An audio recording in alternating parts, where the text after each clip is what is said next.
1.2 milyong pisong halaga ng mga sapatos ang natangay mula sa isang delivery truck.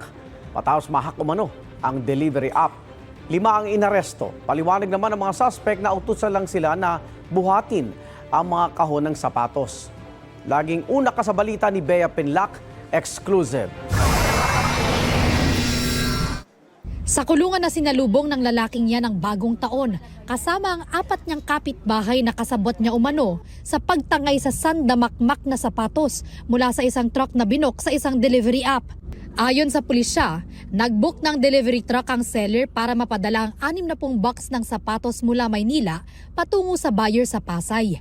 Pero and later on, nagulat siya nung naka-receive siya ng cancellation details.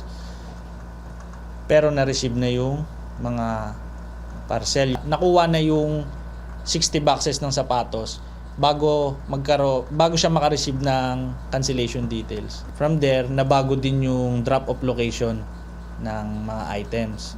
ang halaga ng kahon-kahon ng sapatos nasa 1.5 million pesos ayon sa pulisya. Ang drop-off location sa app naging Las Piñas imbis na sa Pasay.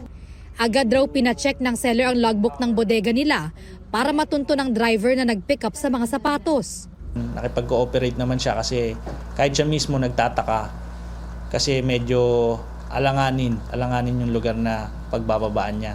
In good faith niya na tinuro yung mga boxes na pinag-drop-offan niya. Iilan na lang ang mga sapatos na na-recover ng pulisya sa Las Piñas. Ang halaga nito, humigit kumulang 200,000 pesos.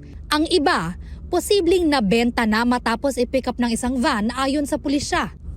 Arestado ang 5 suspect, kabilang ang kapatid ng itinuturong hacker ng truck delivery app. For now, under investigation pa rin kung paano nangyari yung ganon na biglang nagbago yung rider and yung drop-off location.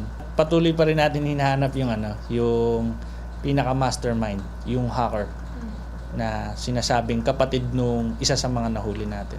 Giit ng ilang suspect, tumulong lang sila sa pagbuhat ng mga kahon. Hindi namin alam kung saan galing yung yun, ma'am Kargada na yun. Pero sabi sa amin ng nag-aano doon, kasi magkapera. Kaya binuhat namin. Kala po namin bayad na po na parang biyaya na lang po sa lugar namin. Kala po namin pamasko po ng ng pinaka doon sa may sa amin. Ang iba naman, wala raw kinalaman sa pagnanakaw.